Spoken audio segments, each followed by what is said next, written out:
Thank you.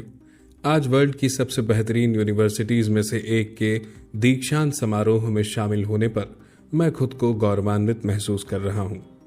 मैं आपको एक सच बता दूं, मैं कभी किसी कॉलेज से पास नहीं हुआ और आज पहली बार मैं किसी कॉलेज ग्रेजुएशन सेरेमनी के इतना करीब पहुंचा हूं।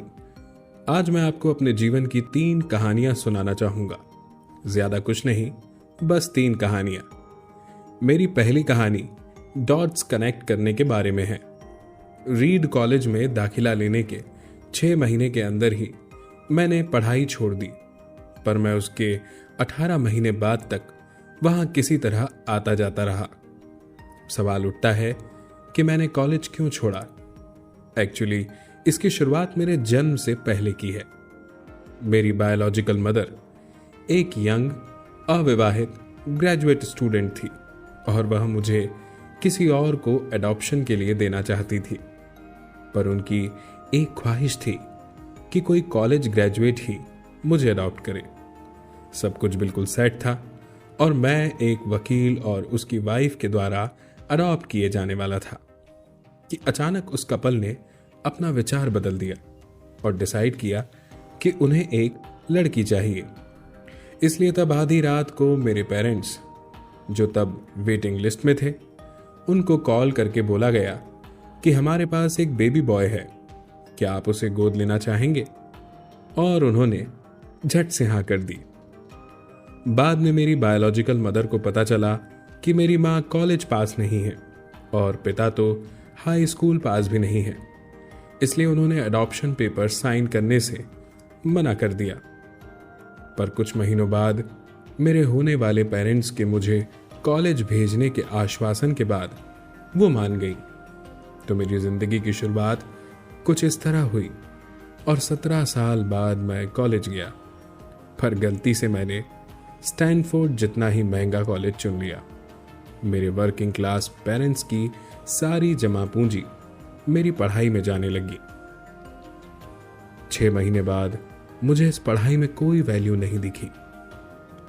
मुझे कुछ आइडिया नहीं था कि मैं अपनी जिंदगी में क्या करना चाहता हूं और कॉलेज मुझे किस तरह से इसमें हेल्प करेगा। और ऊपर से मैं अपने पेरेंट्स की जीवन भर की कमाई खर्च करता जा रहा था। इसलिए मैंने कॉलेज ड्रॉप आउट करने का निर्णय लिया और सोचा जो होगा अच्छा होगा। उस समय तो यह सब कुछ मेरे लिए काफी डरावना था, पर जब मैं पीछे मुड़कर देखता हूं तो मुझे लगता है यह मेरी जिंदगी का सबसे अच्छा डिसीजन था।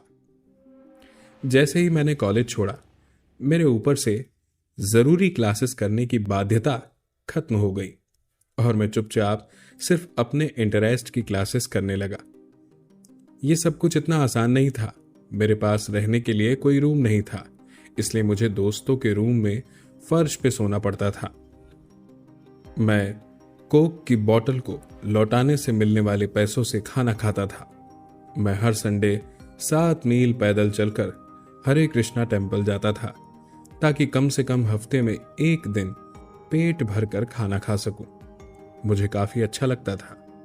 मैंने अपनी लाइफ में जो भी अपनी क्यूरियोसिटी और इंट्यूशन की वजह से किया, वह बाद में मेरे लिए प्राइसलेस साबित हुआ। Let me give an example. उस समय रीड कॉलेज शायद दुनिया की सबसे अच्छी जगह थी जहां कैलीग्राफी सिखाई जाती थी। पूरे कैंपस में हर एक पोस्टर, हर एक लेबल बड़ी खूबसूरती से हाथों से कैलीग्राफ किया होता था। चूंकि मैं कॉलेज से ड्रॉप आउट कर चुका था, इसलिए मुझे नॉर्मल क्लासेस करने की कोई जरूरत नहीं थी। मैंने तय किया कि मैं कैलीग्राफी की क्लासेस करूंगा और इसे अच्छी तरह से सीखूंगा। मैंने सेरिफ और सैंस सेरिफ टाइप फेसेस के बारे में सीखा।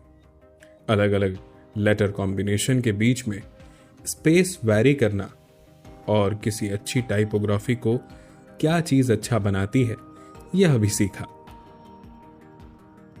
यह खूबसूरत था, इतना आर्टिस्टिक था कि इसे साइंस द्वारा कैप्चर नहीं किया जा सकता था और यह मुझे बेहद अच्छा लगता था। उस समय जरा सी भी उम्मीद नहीं थी कि मैं इन चीजों का यूज कभी अपनी लाइफ में करूंगा। लेकिन जब 10 साल बाद हम पहला मैक कंप्यूटर बना रहे थे, तब मैंने इस मैक में डिजाइन कर दिया और मैक खूबसूरत टाइपोग्राफी युक्त दुनिया का पहला कंप्यूटर बन गया। अगर मैंने कॉलेज से ड्रॉप आउट नहीं किया होता तो मैक में कभी मल्टीपल टाइप फेसेस या प्रोपोर्शनली स्पेस्ड फॉन्ट्स नहीं होते, और चूंकि विंडोज़ ने मैक की कॉपी की थी तो शायद किसी भी पर्सनल कंप्यूटर में ये चीज़ें नहीं होती। अगर मैंने कभी ड्रॉप आउट ही नहीं किया होता तो मैं कभी कैलीग्राफी की वो क्लासेस नहीं कर पाता, फिर शायद पर्सनल कंप्यूटर्स में जो फॉन्ट्स होते हैं वो होते ही नहीं। ऑफ कोर्स जब मैं कॉलेज में था तब भविष्य में देखकर इन डॉट्स को कनेक्ट करना इम्पॉसिबल था, लेकिन 10 साल बाद जब मैं पीछे मुड़कर देखता हूं तो सब कुछ बिल्कुल साफ नजर आता है।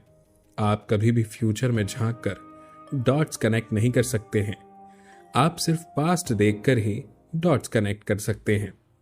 इसलिए आपको यकीन करना होगा कि अभी जो हो रहा है वह आगे चलकर किसी न किसी तरह आपके फ्यूचर से कनेक्ट हो जाएगा। आपको किसी न किसी चीज में विश्वास करना ही होगा, अपने गट्स में, अपनी डेस्टिनी में, अपनी जिंदगी या फिर अपने कर्म में। किसी न किसी चीज में विश्वास करना ही होगा, क्योंकि इस बात में बिलीव करना कि आगे चलकर डॉट्स कनेक्ट होंगे आपको अपने दिल की आवाज सुनने की हिम्मत देगा, तब भी जब आप बिल्कुल अलग रास्ते पर चल रहे होंगे। And that will make the difference.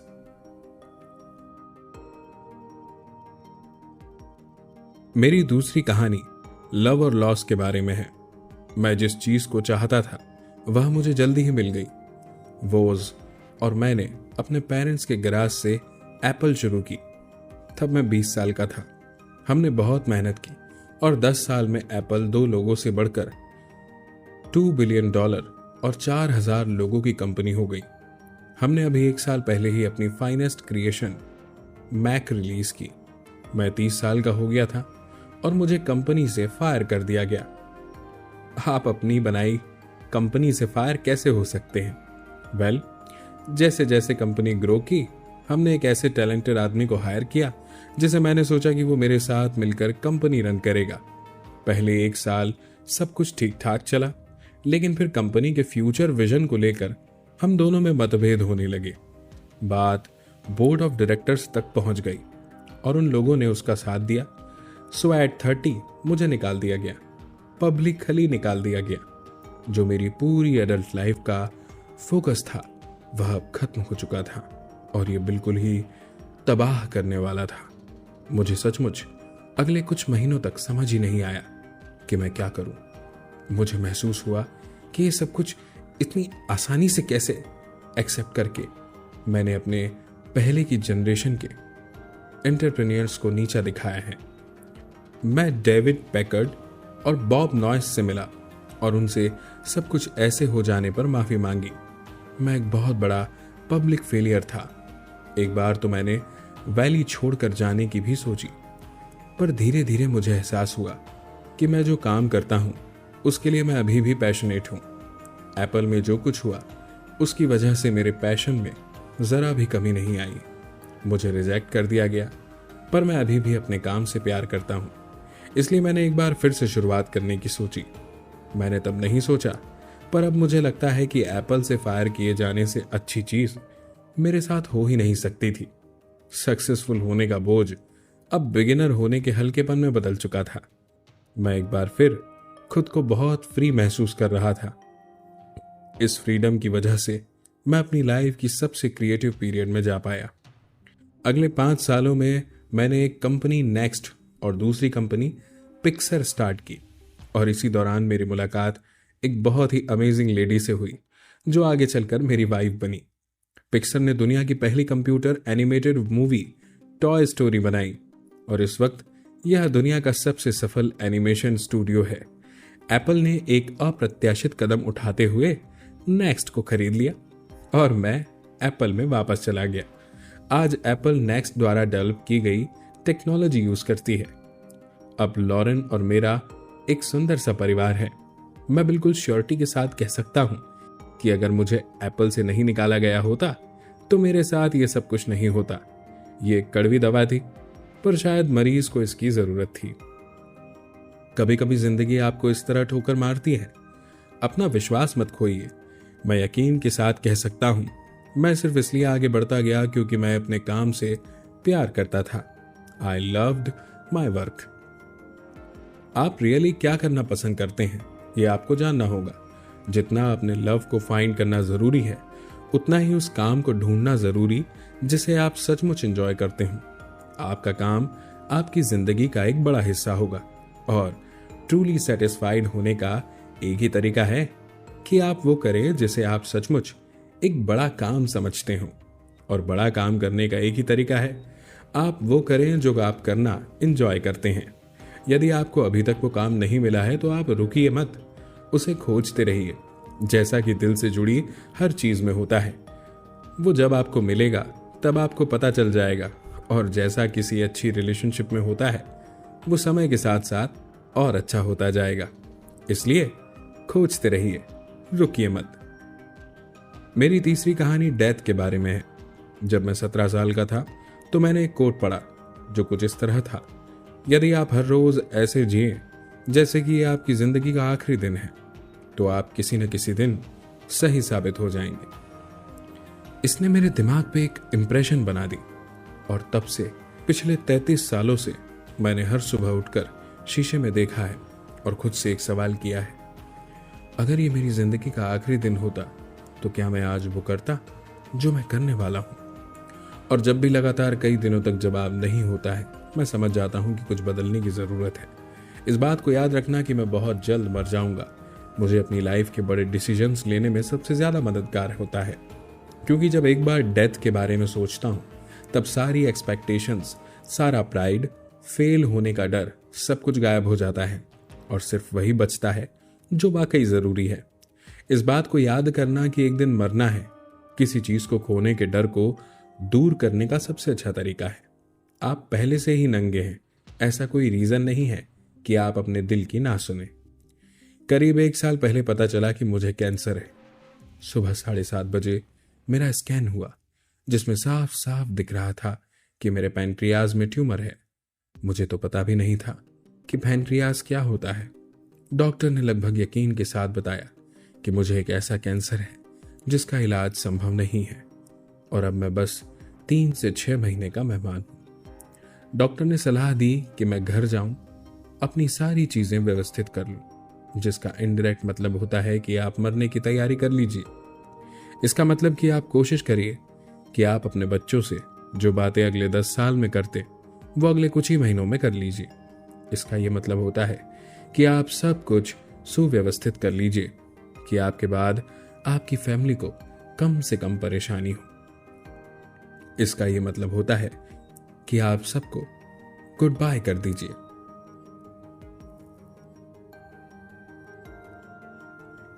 मैंने इस डायग्नोसिस के साथ पूरा दिन बिता दिया। फिर शाम को मेरी बायोप्सी हुई, जहां मेरे गले के रास्ते पेट से होते हुए मेरे इंटेस्टाइन में एक एंडोस्कोप डाला गया और एक सुई से ट्यूमर से कुछ सेल्स निकाले गए। मैं तो बेहोश था, पर मेरी वाइफ जो वहां मौजूद थी, उसने बताया कि जब डॉक्टर ने माइक्रोस्कोप से मेरे सेल्स देखे तो वह रो पड़ा। दरअसल सेल्स देखकर डॉक्टर समझ गया कि मुझे एक बहुत ही दुर्लभ प्रकार का पैनक्रियाटिक कैंसर है जो सर्जरी से ठीक हो सकता है। मेरी सर्जरी हुई और सौभाग्य से मैं अब ठीक। मौत के इतना करीब मैं इससे पहले कभी नहीं पहुंचा और उम्मीद करता हूं कि अगले कुछ दशकों तक पहुंचूं भी नहीं। यह सब देखने के बाद मैं और भी विश्वास के साथ कह सकता हूं कि डेथ एक यूजफुल बट इंटेलेक्चुअल कॉन्सेप्ट है। कोई मरना नहीं चाहता है, यहां तक कि जो लोग स्वर्ग जाना चाहते हैं वो भी। फिर भी मौत वो मंजिल है जिसे हम सब शेयर करते हैं। आज तक इससे कोई बचा नहीं है और ऐसा ही होना चाहिए, क्योंकि शायद मौत ही जिंदगी का सबसे बड़ा आविष्कार है। ये जिंदगी को बदलती है, पुराने को हटाकर नए का रास्ता खोलती है। और इस समय नए आप हैं, पर ज्यादा नहीं, कुछ ही दिनों में आप भी पुराने हो जाएंगे और रास्ते से साफ हो जाएंगे। इतना ड्रामेटिक होने के लिए माफी चाहता हूं, पर यह सच है। आपका समय सीमित है, इसलिए इसे किसी और की जिंदगी जीकर व्यर्थ मत कीजिए। बेकार की सोच में मत फंसिए। अपनी जिंदगी को दूसरों के हिसाब से मत चलाइए। औरों के विचारों के शोर में अपनी अंदर की आवाज को अपने इंट्यूशन को डूबने मत दीजिए। वे पहले से ही जानते हैं कि तुम सच में क्या बनना चाहते हो, बाकी सब गौण है। जब मैं छोटा था तब एक अद्भुत publication the Whole Earth Catalog हुआ करता था, जो मेरी जनरेशन्स की बाइबल्स में से एक था। इसे स्टुअर्ट ब्रांड नाम के एक व्यक्ति, जो यहाँ मेलन पार्क से ज्यादा दूर नहीं रहता था, ने इसे अपना पोएटिक टच देके बड़ा ही जीवंत बना दिया था। ये 60 के दशक की बात है, जब कंप्यूटर और डेस्कटॉप पब्लिशिंग नहीं हुआ करती थी। पूरा कैटलॉग टाइपराइटर्स, सीजर्स और पोलरॉइड कैमरास की मदद से बनाया जाता था। वो कुछ ऐसा था मानो गूगल को एक बुक के फॉर्म में कर दिया गया हो, वो भी गूगल के आने के 35 साल पहले। वह एक आदर्श था, अच्छे टूल्स और महान विचारों से भरा हुआ था। स्टुअर्ट और उनकी टीम ने द होल अर्थ कैटलॉग के कई इश्यूज निकाले और अंत में एक फाइनल इशू निकाला। यह 70 के दशक का मध्य था और तब मैं आपके जितना था। फाइनल इशू के बैक कवर पे प्रातःकाल का किसी गांव की सड़क का दृश्य था। वो कुछ ऐसी सड़क थी जिसपे यदि आप एडवेंचरस हो तो किसी से लिफ्ट मांगना चाहेंगे, और उस पिक्चर के नीचे लिखा था स्टे हंग्री स्टे फूलिश। ये उनका फेयरवेल मैसेज था जब उन्होंने साइन ऑफ किया, स्टे हंग्री स्टे फूलिश। और मैंने अपने लिए हमेशा यही विश किया है। और अब जब आप लोग यहां से ग्रेजुएट हो रहे हैं तो मैं आपके लिए भी यही विश करता हूं, stay hungry stay foolish. Thank you all very much.